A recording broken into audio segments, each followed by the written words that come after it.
Guardé la última sábana en el baúl de cedro y alicé el cubrecama tejido que había sido de mi madre. Los domingos por la tarde eran mi momento de paz, la única parte de la semana que aún me pertenecía. Estaba sirviéndome una taza de té cuando escuché la puerta lateral abrirse y el paso inconfundible de mi hijo. Leandro siempre caminaba con un leve cojeo desde una lesión jugando fútbol en la secundaria, un detalle que solo una madre seguiría notando. No avisó que vendría. Ya casi nunca lo hacía. Entró seguido por Maribel, cuyos ojos recorrieron la cocina como si buscaran algún desorden. Ambos traían una seriedad que no era propia de una visita casual. Sentí un nudo en el pecho mientras dejaba mi taza en la mesa. Mamá, empezó Leandro, con una voz más suave de lo habitual, esa que usaba cuando iba a decir algo que sabía que no me gustaría. Tenemos que hablar de algo importante. Esperé. Él tragó saliva y miró a Maribel, quien me ofreció una sonrisa tensa y compasiva que no llegó a sus ojos. Es sobre los padres de Maribel, continuó. Los Durán. Su departamento fue embargado el mes pasado y están en un motel.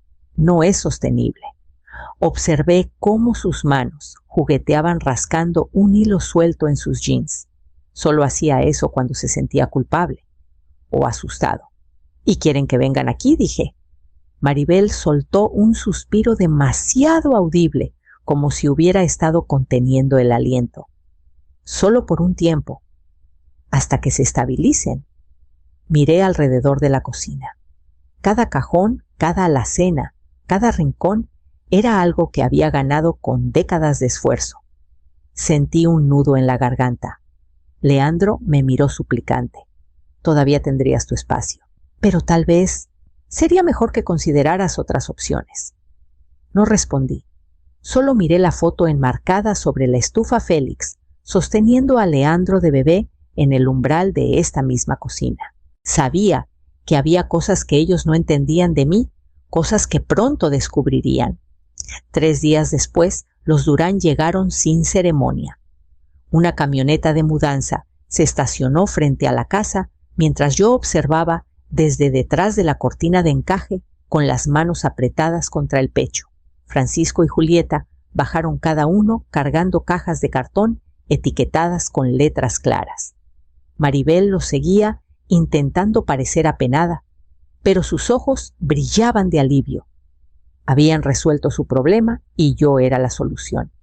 Trajeron cajones de libros contenedores con fotos enmarcadas y unas cortinas de chintz que Julieta insistió en que alegrarían la sala. Francisco gruñó y señaló mi aparador, el que Félix construyó con sus manos, diciendo que había que moverlo para hacer espacio para su televisor. No dije nada. Había aprendido por las malas que cuando hablas, o te ignoran, o te tildan de difícil. Así que asentí, aunque algo dentro de mí se encogía. Para media tarde, la casa olía a sus saquitos de lavanda y al aroma dulzón y rancio de los armarios ajenos. Julieta entró a la cocina mientras yo limpiaba la encimera, sus ojos recorriendo mis frascos y mi vieja tetera. Habrá que reorganizar aquí, anunció con brusquedad. Está muy lleno. No levanté la mirada. Seguí limpiando el mismo círculo en la encimera, aunque ya estaba impecable. Mis manos se sentían rígidas. «Evelina, ¿me escuchas?», insistió alzando la voz como si pensara que además de vieja, estaba sorda. «Te escucho», dije en voz baja. Esa noche cené en la mesita de la esquina mientras sus voces llegaban desde la sala. Francisco explicaba cómo mejorar la distribución de la casa, diciendo que era demasiado anticuada.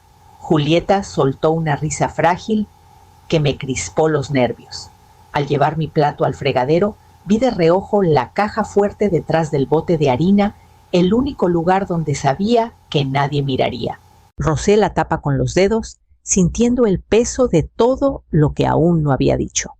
La semana siguiente fue un torbellino de pequeñas humillaciones que me dejaron más agotada que cualquier trabajo físico. Cada mañana despertaba para encontrar algo cambiado o reemplazado. Julieta tocaba mis cosas como si estuvieran sucias siempre, con ese pellizco delicado de sus dedos. Mis cortinas florales desaparecieron el martes, reemplazadas por paneles de poliéster beige que se apilaban en el suelo como cortinas de motel barato. Solo queríamos que se sintiera más fresco, dijo Maribel al notar mi mirada.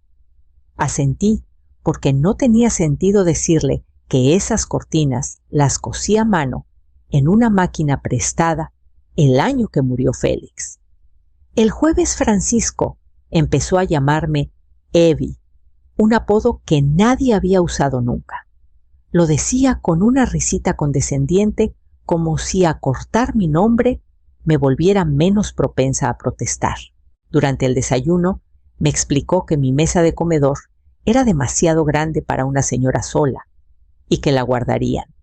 Estarás más cómoda con una mesa plegable, dijo. Forcé una sonrisa que no sentía y llevé mi tostada a la cocina. Cuando regresé, la mesa ya no estaba. Mis manteles y el salero de cerámica estaban en una caja junto a las escaleras. Me quedé allí con las manos pegadas a los costados para que nadie viera que temblaban. Por las noches empecé a quedarme en mi cuarto con la puerta cerrada. Aún así los escuchaba a través de las paredes Francisco, quejándose del suelo que crujía Julieta, hablando de cuánto trabajo costaría hacer la casa habitable. Una noche me quedé despierta, tratando de recordar cuándo mi hogar dejó de sentirse mío. Era difícil precisar el momento exacto, pero la verdad era que no había sido gradual. Había pasado el día que no dije nada.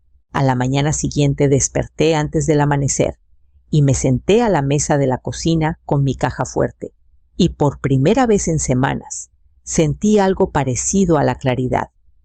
Era sábado, cuando Leandro vino solo.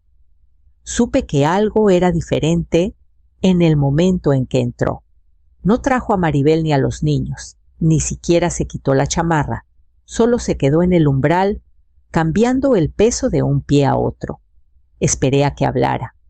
Mamá empezó con una voz que recordaba a cuando era niño y había roto la ventana del vecino. Sé que esto no es fácil para ti. Crucé las manos en mi regazo. Miró las paredes de la cocina, el lugar donde estaba mi viejo reloj, antes de que Julieta decidiera que era muy pasado de moda. No me miró a los ojos. Traje algo para que veas, dijo sacando un folleto brillante del bolsillo. Lo puso en la mesa y lo deslizó hacia mí. No lo tomé, no necesitaba hacerlo. Podía ver las fotos de habitaciones ordenadas y asistentes sonrientes. Se llama Villarrosa, continuó intentando sonar convincente. Tienen enfermeras, actividades, mucha gente de tu edad.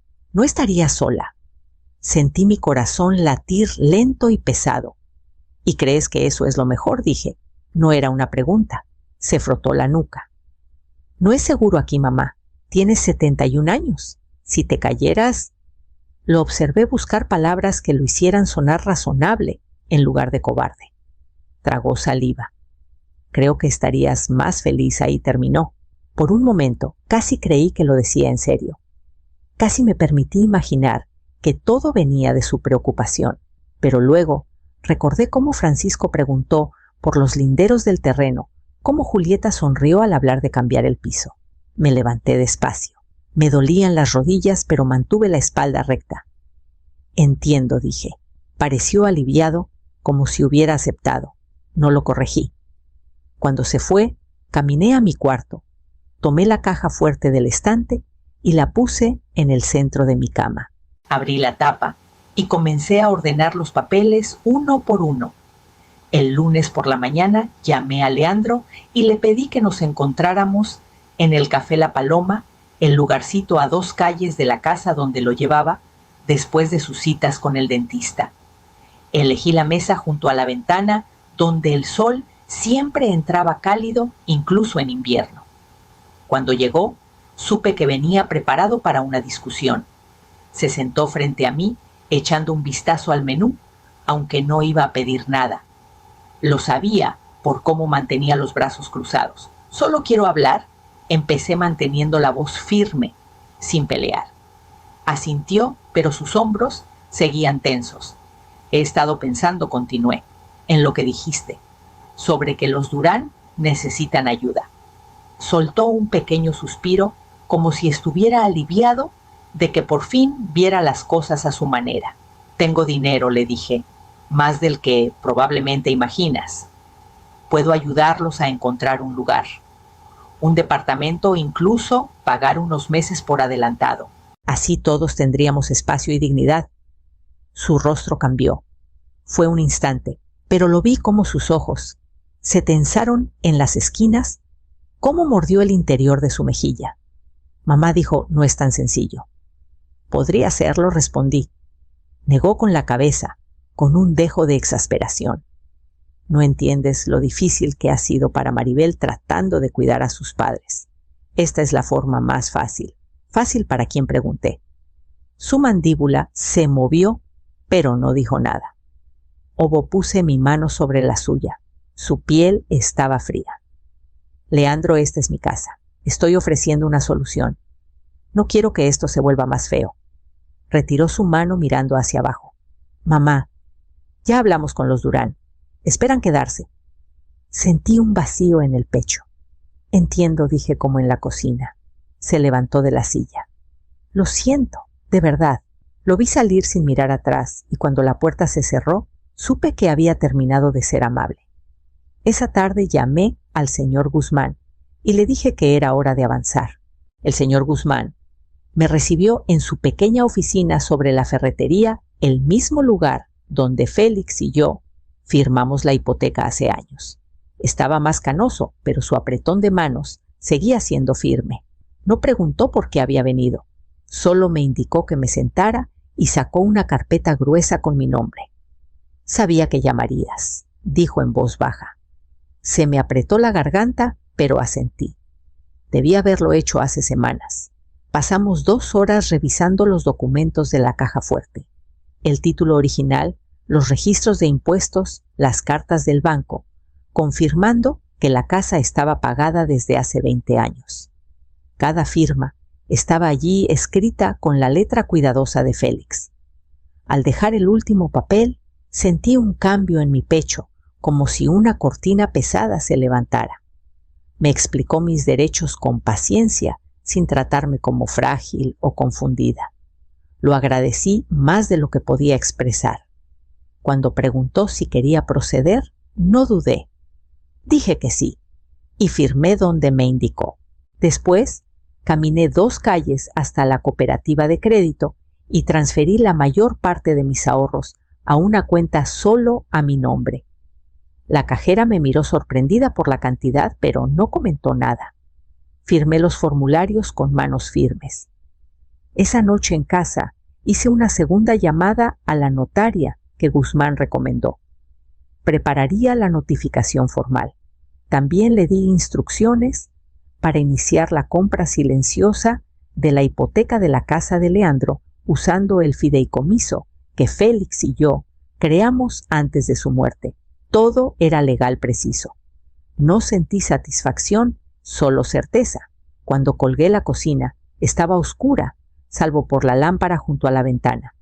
Me quedé allí mucho tiempo, escuchando las voces apagadas de los Durán en la sala, y sentí que por fin recordaba quién era. El sábado amaneció claro y frío. Estaba despierta antes del alba, sentada a la mesa de la cocina, con un café negro que apenas probé. Mi maleta estaba junto a la puerta trasera, no porque planeara irme, sino porque parecía más fácil estar preparada para todo. A las 9 en punto sonó el timbre. No me moví. Que lo contesten ellos, pensé. Escuché los pasos pesados de Francisco en el pasillo, el murmullo de su voz al hablar con el mensajero. Hubo un crujido de papel, luego una pausa tan larga que casi sentí la confusión a través de las paredes. Francisco apareció en la puerta de la cocina, sosteniendo un sobre blanco grande. Su rostro estaba pálido como yeso viejo. «¿Esto llegó para ti?», dijo, aunque mi nombre estaba claramente impreso en el frente. Me levanté y lo tomé sin decir nada. Lo puse en la mesa y abrí la solapa con cuidado. Saqué los documentos y los coloqué en una pila ordenada. Mi corazón estaba firme, mi respiración lenta. «¿Qué es?», preguntó Julieta desde detrás de Francisco. Los miré y en ese momento no sentí miedo, solo una claridad casi serena. «Es una notificación», dije. «Tienen 14 días para desalojar mi propiedad». Maribel entró entonces con el rostro pálido como leche. Tomó la primera hoja y la leyó en silencio, moviendo los labios. Cuando me miró, sus ojos estaban llenos de incredulidad. «No puedes hacer esto», susurró. La miré sin parpadear. «Puedo», y lo hice. La voz de Leandro vino desde la puerta. No lo había oído llegar, pero no me sorprendió. Mamá dijo con voz ronca: «¿Qué haces?». Me volví hacia él con calma. «Te estoy recordando de quién es esta casa». Abrió la boca, pero no dijo nada. Recogí los papeles, los guardé en el sobre y caminé hacia la chimenea para dejarlo allí lista para lo que vendría. Se fueron al final en un grupo aturdido y silencioso. Escuché el murmullo de sus voces en el porche y el roce de la bota de Francisco en el umbral. La puerta se cerró con un clic suave. El silencio que siguió fue tan completo que parecía nuevo. Me quedé en la cocina, mirando el rectángulo pálido en la pared donde estaba mi reloj, hasta que Julieta lo quitó por anticuado. Mis manos descansaban planas sobre la mesa sin temblar. Pensé que sentiría triunfo, pero solo estaba cansada. Tarde en la tarde, la puerta se abrió sin tocar. Leandro entró solo. Parecía más viejo en unas pocas horas, como si el peso de todo lo que ignoró finalmente cayera sobre sus hombros. Se sentó frente a mí, sin pedirlo, apoyando los codos en la mesa, como cuando era adolescente y estaba demasiado cansado para fingir que no tenía nada que decir. Durante mucho tiempo, ninguno habló. «No pensé que llegarías tan lejos», dijo al fin con voz cruda. «Lo sé», respondí. Se frotó el rostro con ambas manos. «Pudiste haberme hablado de la escritura, del dinero. No teníamos que pelear así». Intenté, le recordé en voz baja. «Ofrecí ayuda. Te pedí que lo reconsideraras». Cerró los ojos. «Pensé que necesitabas que tomara decisiones por ti, para mantenerte a salvo». Estudié su rostro, las arrugas que había visto formarse durante décadas. «No, Leandro, necesitaba sentirte en control. Hay una diferencia». Sus ojos se llenaron de lágrimas y desvió la mirada avergonzado. «¿Qué pasa ahora? Tú y Maribel encuentran otro lugar», dije. «Los Durán tendrán que irse. Esta es mi casa». «¿Y nosotros?», preguntó con la voz quebrada. Crucé las manos. «Eso depende de ti». Tragó saliva, pero no discutió. Asintió una vez, se levantó y se fue sin decir más. Me quedé allí hasta que el sol se ocultó tras los árboles, sintiendo el silencio asentarse como una bendición olvidada. Se fueron en una semana. La camioneta de mudanza llegó temprano el miércoles, retumbando por la calle mientras yo miraba desde la ventana de la cocina. Julieta supervisaba las cajas con instrucciones secas, su boca en una línea tensa. Maribel no me miró a los ojos cuando entró a recoger sus últimos platos. Leandro fue el único que se detuvo antes de irse. Se quedó en el umbral un largo momento, como si quisiera decir algo que no salía. Casi le pedí que se sentara, que tomáramos café como antes, pero me quedé quieta. Me asintió con el rostro pálido y siguió a su esposa al coche. Cuando la camioneta se alejó, no me moví de inmediato. Esperé hasta que el polvo se asentó y el silencio envolvió la casa de nuevo. Solo entonces abrí la puerta y salí al porche. El aire olía a pino y al leve dulzor de las rosas que Félix plantó junto a la cerca. Adentro caminé de cuarto en cuarto, tocando los lugares que intentaron borrar. Los ganchos vacíos donde debían estar mis cortinas, la pared limpia donde colgaba mi reloj, el espacio vacío en el estante donde estaba mi caja de recetas desde hace 40 años. Me moví despacio, devolviendo cada cosa a su lugar. Colgué las cortinas yo sola. Volví a poner el reloj y la pequeña cruz de madera sobre la puerta. Cuando puse la caja de recetas en la encimera, apoyé la palma en la tapa y cerré los ojos. En la sala encontré la foto de Félix y yo, la que Maribel quitó para poner su retrato de boda. La sostuve un largo rato, antes de colgarla de nuevo sobre la chimenea. Esa noche cené sola en mi mesa en mi silla. El silencio ya no era solitario. Se sentía como un regalo que casi había olvidado reclamar. Al apagar la luz de la cocina, sentí algo nuevo asentarse en mis huesos, algo que sabía que no volvería a soltar. 3 meses después, la casa se sentía diferente. No porque hubiera cambiado algo más, sino porque dejé de esperar disculpas o que me devolvieran lo que me quitaron. Algunas cosas no regresarían y decidí que estaba bien. Llené mis días con pequeños placeres constantes.